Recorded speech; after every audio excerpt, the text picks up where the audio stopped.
हमारे चैनल से जुड़ने के लिए YouTube पर लिम्रा एजेंसी सब्सक्राइब करें।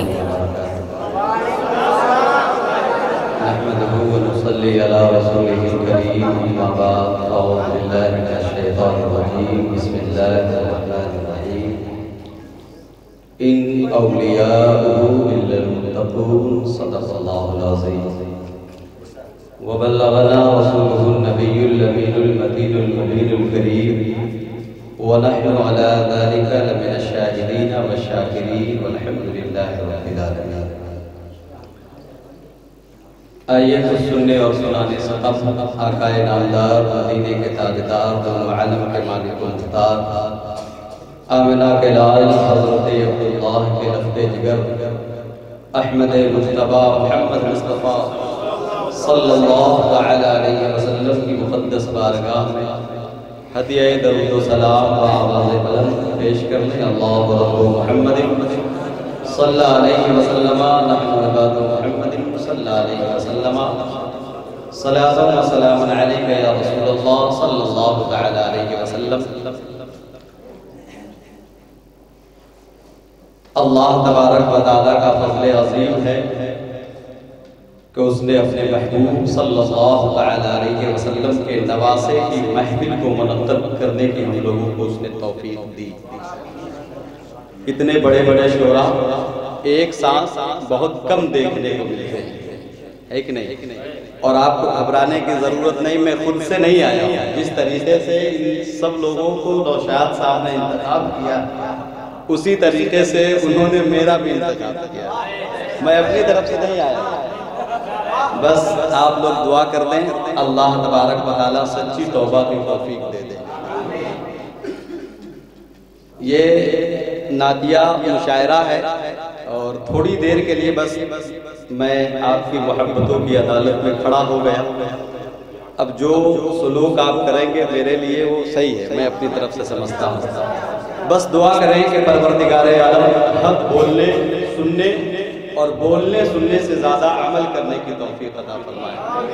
मैंने जिस आयत मुक़द्दसा की तिलावत करने का शरफ हासिल किया है, अल्लाह फरमाता है कि मेरे जो दोस्त है ना वो परहेजगार ही होंगे। इन औलियाहु इल्लल मुत्तक़ून, अल्लाह के वली परहेजगार ही होते हैं। कैद उसने लगा दी। अब कोई बेनमाजी अल्लाह का वली नहीं हो सकता। इशारे मुझे मिल रहे हैं लेकिन मैं देख रहा हूँ। इंशाअल्लाह मैं कोशिश करूंगा जब मेरी तकरीर 8-10 मिनट की हो जाएगी तो 1-2 शेर में पढ़ दूंगा।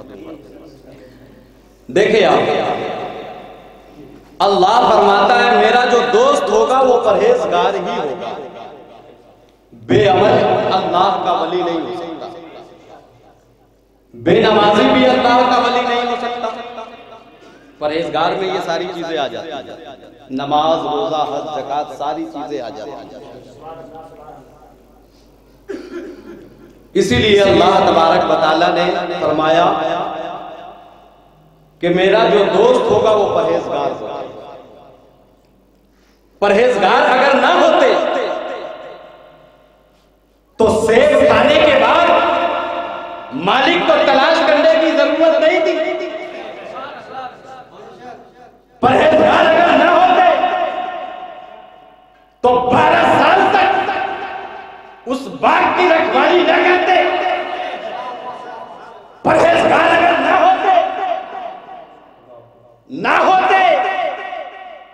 होते तो अब्दुल कादिर उनके घर में जन्म न लेते। जब इंसान अल्लाह और उसके रसूल के लिए जीता है, जब इंसान अल्लाह और उसके रसूल के लिए मरता है, जब इंसान अल्लाह और उसके रसूल पर जान माल औलाद सारी चीजें कुर्बान करने की नियत बढ़ा लेता है, तब इस आयत की जद में वो आता है कि अल्लाह के वली परहेजगार ही होते हैं। तभी आता है हुजूर बड़े पीर गौसुल आज़म रज़ी अल्लाह ताला के वालिद मोहतरम 12 साल तक आपने हजरत अब्दुल्ला सुमाई रज़ी अल्लाह ताला अन्हु के बाग की खिदमत की। एक मेहमान आया, आपने फरमाया अबू सालेह मूसा जाओ बागीचे से कुछ सेब तोड़ कर ले आओ, मेहमान आए हैं लेकर के आओ। हजरत अबू सालेह गए, बागीचे से फल तोड़ करके आए और कहा हुजूर ये ले, आपकी खिदमत में हाजिर है। अब जब हजरत अब्दुल्ला सुमई की नजर उस सेब पर पड़ी तो आप फरमाते हैं अबू सालेह 12 साल हो गए इस बाग की रखवाली करते हुए, अभी तुझे इतनी नहीं तमीज कि कौन सा सेब पका है और कौन कच्चा, कौन सा सेब पक्का है कौन सा कच्चा है, अभी इसकी तमीज नहीं। कहा हुजूर एक खाया था, 12 साल से झेल रहा हूं, मैं कैसे और खा लेता। तो हजरत अब्दुल्ला सुमई फरमाते हैं खुदा की कसम मैं जानता था तू यही जुमला बोलने वाला, मैं जानता था। जा 12 साल मुकम्मल हो गए,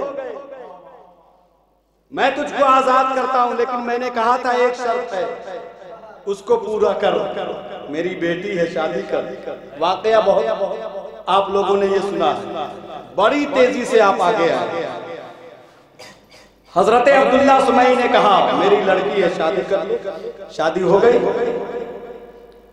अब जब बताओ एक बाप ऐसा हो जो 12 साल तक बाग की रखवाली कर रहा है और मुझे यही नहीं मालूम कि कौन सा सेब पक्का है कौन सा कच्चा है, किस लिए?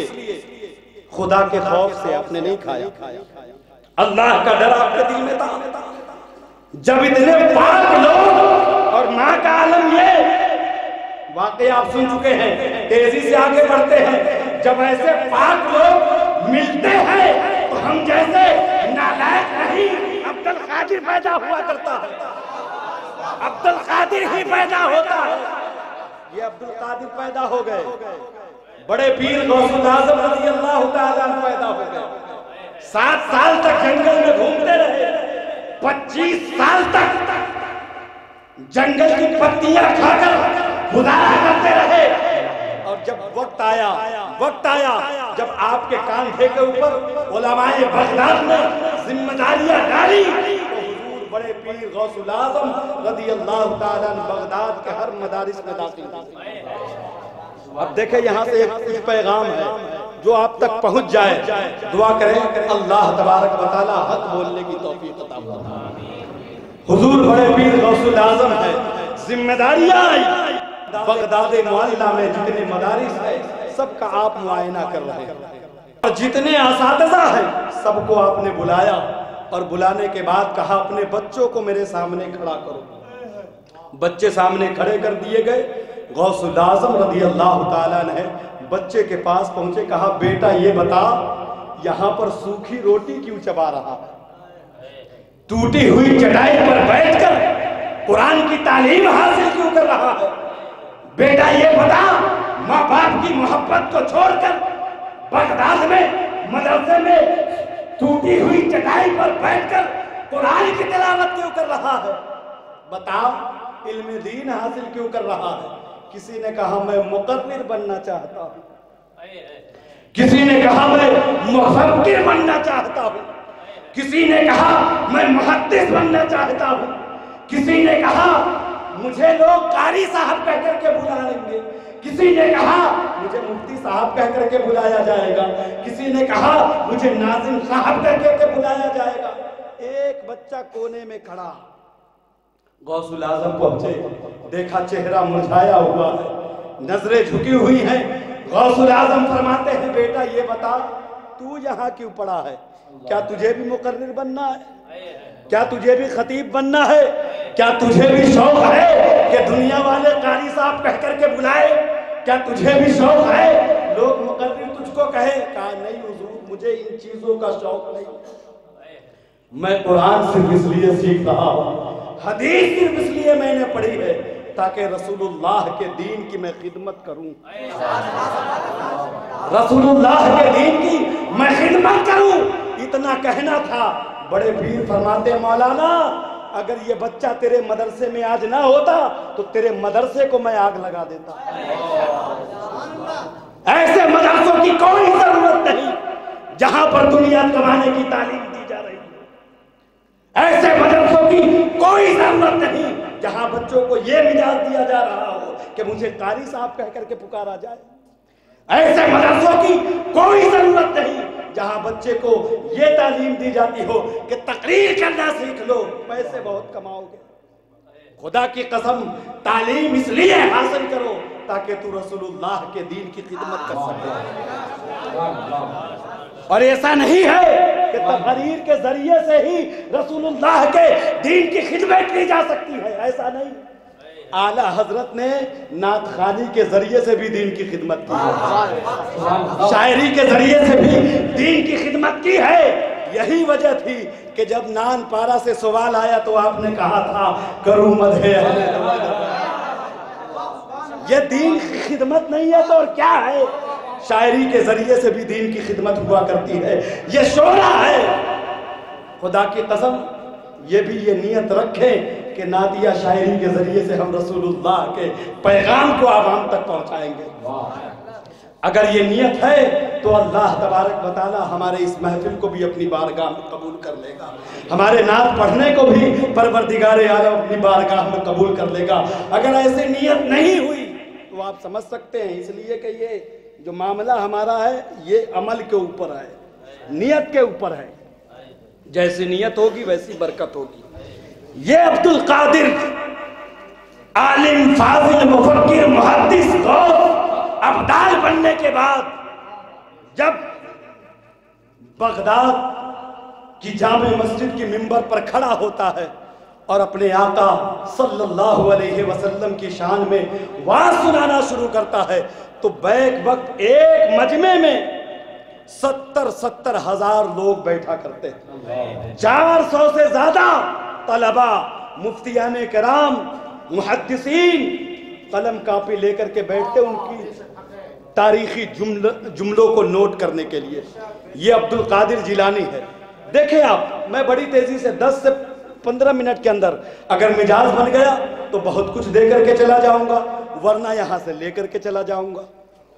देखें आप, गौसुल आज़म रज़ियल्लाहु ताला अन्हु मुकम्मल तालीम हासिल करने के बाद जब हुजूर सल्लल्लाहु अलैहि वसल्लम ने कहा बेटे अब्दुल कादिर वाज कहा करो, अली मुर्तजा ने कहा अब्दुल कादिर वाज कहा करो, कहने लगे, बात आ गई मेराज की तो मेरे आका गौसुल आज़म रज़ियल्लाहु ताला अन्हु फरमाते हैं, लोगों जंजीर हिलती रही दर बोलता रहा। शायर की जबान में, शायर की जबान में, जंजीर हिलती रही दर बोलता रहा, आए तो उम्मे हानी का घर बोलता रहा। उसमें एक यहूदी बैठा था, ऐसा हो ही नहीं सकता। सातों आसमान को पार करना, खुदा से मिलना, जन्नत में जाना, जन्नत में कौन कहां रहेगा उस ठिकाने को देखना और बताना फरिश्तों से कि ये अबू बकर का महल है, ये सिद्दीक का है, ये उमर का है, ये उस्मान का है, सबका है। और इतनी जल्दी आना कि जंजीर हिलती रही दर बोलता रहा, आए तो उम्मे हानी का घर बोलता रहा। एक यहूदी था, कहा ये फेंक रहे हैं, ये फेंक रहे हैं। ये बात हालांकि करामत और मोजज़ा कहते ही उसे हैं जो इंसान के समझ में ना आए। गए आ गए, यहूदी उठा, कहा कि अब ये तकरीर आगे की हमारे समझ में नहीं आएगी। घर पहुंचा, मोहतरमा बैठी थी, बैठे बैठे मिजाज बन गया कि ऐसा करो, मैं तालाब में जाता हूं, मछली पकड़ के लाता हूं, तुम मसाला तैयार करो। मैं मछली लेकर के आता हूं, मसाला तैयार करो। अब ये नौजवान गौसुल आज़म रज़ियल्लाहु ताला अन्हु की बात को नहीं माना था। गया तालाब में, जैसे ही उतरा मछली पकड़ने के लिए और अपने आप को जब तालाब से बाहर निकाला तो देखा घोड़े पर एक खूबसूरत हसीनो जमील नौजवान बैठा जो उसकी तरफ घुर घुर कर देख रहा। वो नौजवान सोचने लगा आखिर मामला क्या है, इतनी मोहब्बत भरी निगाह से मुझे देख क्यों रहा, वजह क्या है। उस नौजवान ने कहा ऐसा है, मेरी घोड़ी के ऊपर सवार हो जाओ। सवार हुआ और सीधा अपने घर पहुंचा। और पहुंचने के बाद अपने नौकरों से कहा, अपनी कनीजों से कहा, जाओ इसको दुल्हन बना करके लाओ, दुल्हन बना करके लाओ, इससे मैं अभी निकाह करूंगा, मेरी इससे शादी होगी, ये मेरी जौसियत में आएगी, इसके बदन से मेरे बच्चे पैदा लिए जाएंगे। नौजवान जब सुना तो होश खड़े हो गए कि इंसान सही तो है, मैं भी नौजवान लड़का हूं, मेरी शादी हो चुकी है, मेरी बीवी घर में जो है मछली का मसाला तैयार कर रही है और ये नौजवान मुझसे शादी करना चाहता है, मामला क्या है। जैसे ही उसको सिंगार दान के सामने खड़ा किया गया, उस नौजवान ने अपने आप को मुअन्नस पाया, मुअन्नस पाया। हैरान, अच्छा ये वजह थी कि इसने मुझे पकड़ा है। शादी हो गई, शादी के बाद बच्चे पैदा हुए।